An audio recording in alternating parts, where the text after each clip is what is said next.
Jill Malik. If you're not subscribed to the channel, make sure that you hit that sub button and the notification bell to be notified when I do go live.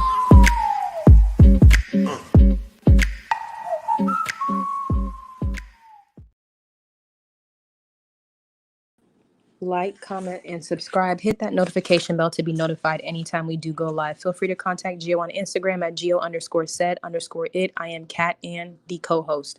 So for today, we're talking about Prison Brides Season 1, Episode 3. If you haven't started watching this show, I highly suggest that you watch it. It's very good. It's very refreshing. It's not so fake or scripted. So let's start with Michael and Aaron. So Michael and Aaron go to a family function where he's around his extended family, nieces, nephews, cousins, etc. And so he's picking up the kids, and he looks like he's doing, fine at this point. But we know in real time that it's the complete opposite. So Aaron is sitting up there, oh, my ovaries. Girl, take them ovaries and close them permanently, stitch them up, whatever it is. This is not somebody you want to have kids with. So anyway, she's all, oh, seeing him with kids, he's just such a big teddy bear, blah, blah, blah, blah, blah. And it's like, lady, just no, just no. Okay. In real time, for those of you who don't know, he allegedly put hands on her. He tried to swing at her. And I've said this before. He tried to swing at her, and then he tried to hit her with a car, witnessed by his 14-year-old nephew. So he is back behind bars. If anybody can find her social media handles, please send that to Gio's DMs. I want to know how she's doing in real time. I want to know if she's back in Australia with her son where she belongs, because she started getting emotional in this episode talking about, that's the only thing I really miss is my son. Why would you leave your son for this? Okay. Not that you knew that this was going to happen, but just a prison dude on top of it. Our standards should be a little bit higher than that. You know what I'm saying? From mom to mom. I'm just saying, like, don't you think you deserve better? I don't understand that. And then she was saying how her and Mike are going to try to raise money. Work their butts off and make money to bring him to the US. But why would you want to rip him away from his father? Like, the whole thing with her having a son, I don't think she should have left her country. I think she should have stayed there. I don't think that was a good idea. And now she probably knows that, but I would love to know how she's doing in real time. Where do you find it? It's on Lifetime. You have to go watch that through a streaming service. You can't get it on YouTube. We watch it on Sling. I've heard other people watch it on Pluto or whatever. Just get it from a streaming service. Hey, Dustin. The chat hooked my up last night. Oh, they did? Okay. Can you guys hear me? Yes, she's right. Fabulous is right. Lifetime Wednesdays at 9 p.m. But anyways, moving on from that, that was it with Michael and Aaron. There wasn't much there. It's still like kind of cringy and eggshells watching her scenes, because we know the outcome and we know that he is a dangerous person and should not be allowed around her or anybody else. But anyway, moving right along, then we have Sevilla and Joseph. I apologize, I didn't pull up Sevilla's photo. I forgot. So it wasn't much with their scene. Sevilla and Joseph. Sevilla goes and picks Joseph up from the prison. He's finally released. It was a very emotional moment. He started crying and everything like that. He's super happy. And I noticed that he tattooed Sevilla on his arm. Did you guys see that?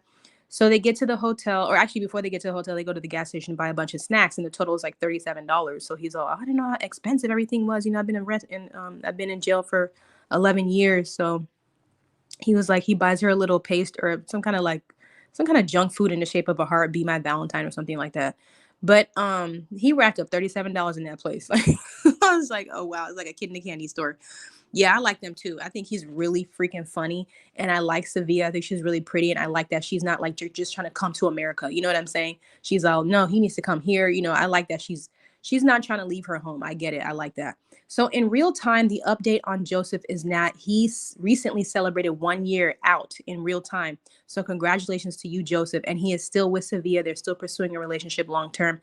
Here's just a few videos of him and his mic, that hilarious mic, of how he's doing. Let's get into it. Watching this video, I wish you nothing but positive energy, love, peace, all of the positive affirmations, everything. I wish nothing but positive things for you. I hope everything's going good in your day today. My day's been pretty decent, actually. Yesterday I was supposed to do a follow-up on that thrift shop trip, so I'm gonna do it right now. So what I got on my thrift shop trip was, I got my leather coat. Oh, I got this leather coat. I got this leather coat right here, boom. I got this leather coat that I was wearing yesterday for like $14. And then I got some of these little plastic bins right here. I got 4 of them. Got some of these plastic bins right here for like $1.99. Can you see? These bins is so useful. Like, if you don't have one of these bins, get you one, because you never really know what you're gonna need it for. Like, I use it for my business cards. I use it for my snacks. I use it for all kind of stuff, pens, pencils, just a bunch of stuff. So I got 4 of these, $1.99 for like $4. I mean, no, I got 4 of these for $1.99. So that came out to be like $8. And then the coat was like $14. So like 20 something dollars. Pretty good deal. But yeah, today I got to respond to some emails and shit. But yeah. Oh, I want to give a shout out to Monique from Love After Lockup. Hey Monique, I appreciate you reaching out to me and Sevilla.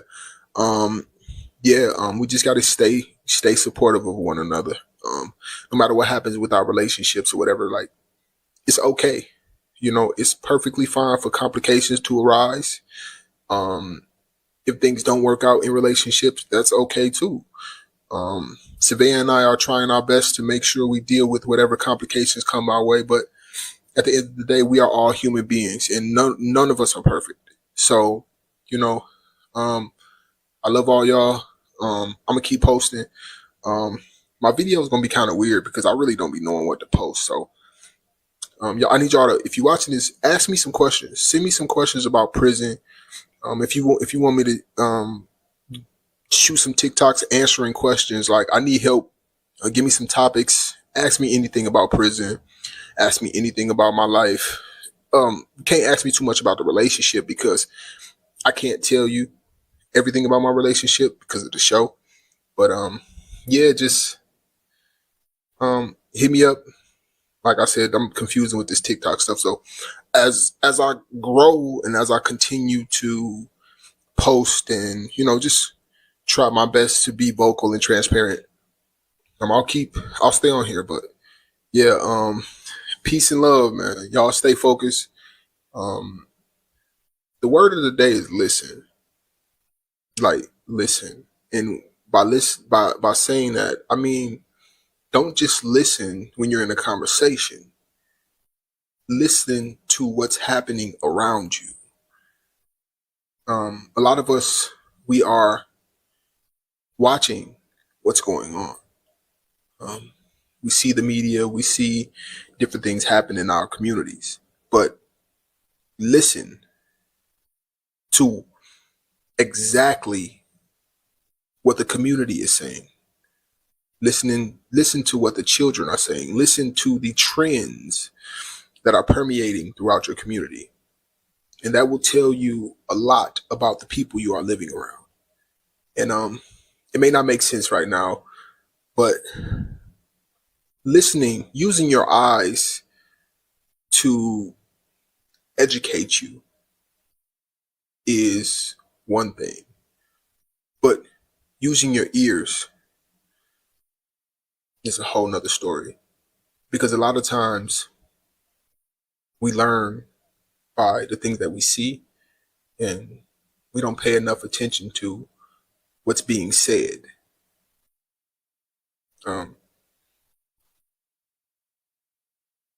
That's my lesson for today. I hope it don't confuse you, but I love y'all. Peace. And probably talk to y'all a little later. I might make a TikTok later. I got to do some running around again. And peace and love. Amen to that, honey. Positivity from the basement, Brave said. But anyways, I also forgot to mention that when he did get out, he went in the bathtub. He had a moment. It was like, even though he just got undressed in front of the cameras and everything, so he was like, "Oh, I see him naked." He was having a moment because he said he wanted to wash all that prison stuff off him. It was a moment where he realized he was actually free. So he wanted to have that moment to himself. So it was nice that he was able to do that in his own way. But anyway, also, like I said, he's been free now for a year in real time. So let's hear him say that. Yo, how y'all doing today? first and foremost, thank you for watching this. And if you're watching this, I wish you nothing but peace, love, prosperity, all of the positive energy that encompasses the world. I hope it finds its way to you. Today is January 24th, 2023. January 24th, 2024. Today marks the 1-year anniversary of me being released from prison after serving 11 years of my life. I was in prison for 11 years, and I've been out of prison for a year.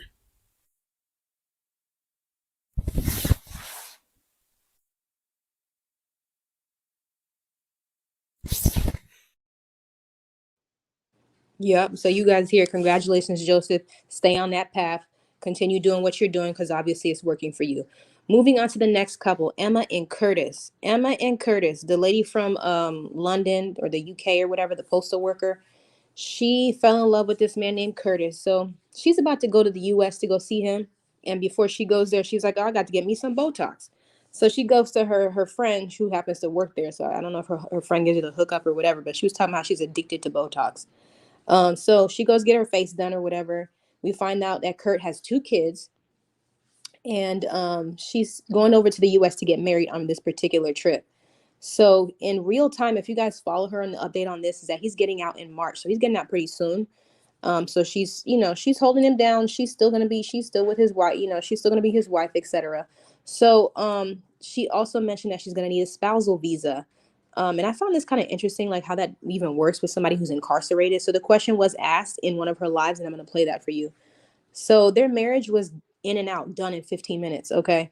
The mother-in-law and Emma were very close. It was cute seeing them together. She said she's probably closer to the mother-in-law than she is to her own mother. So they are married, folks. And that was basically it with that. So in her TikToks, here we go. She mentions Joseph's mic, and she also mentions the whole sponsorship thing for those of you who are curious. So let's hear it. Support in case we get trolled or whatever. And we were talking about his microphone, and we've all got one now. Andrea's got hers already, buzzing.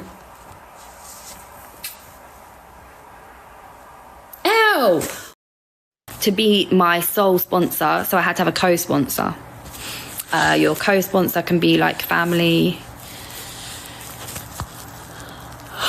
But I will eventually be able to talk a lot more about the ins and the outs. I'm wondering who the co-sponsor is, folks. What do you guys think? Do you think it's his mom that's co-sponsoring? Because my understanding is the person has to sponsor the foreigner or the immigrant for like 10 years financially, whether they stay together or not. And I would think that the person that's sponsoring has to have a stable source of income and prove it through taxes and all types of documentation. So I was confused, how can Kurt possibly do that in his situation? So she indicated that it's a family member. So I'm curious who that is, and maybe we'll learn more of it in the future. But you guys let me know what you think at the bottom. She also did a little compilation video of how her marriage went. She was in this whole scene on the show. She had gone to a nice hotel, and she had her bridal robe and stuff like that, getting ready to get married. So in this video, she puts together the whole process and how it went. Other video on what the process was to get married in America. So this was my process. The minute that I landed, I drove straight to his mum's house to pick up his birth certificate. The morning after, this is the morning after, I drove straight down to the county clerk's office to file for the license. So for the license, you were going to need your birth certificate, his social security number, your ID, so passport, driving license. And just to note, make sure that your parents are on your birth certificate. If they're not, it can cause problems. There is a 3-day wait. That was me after. There is a 3-day wait. So this is me coming back to pick up our license. And there it is.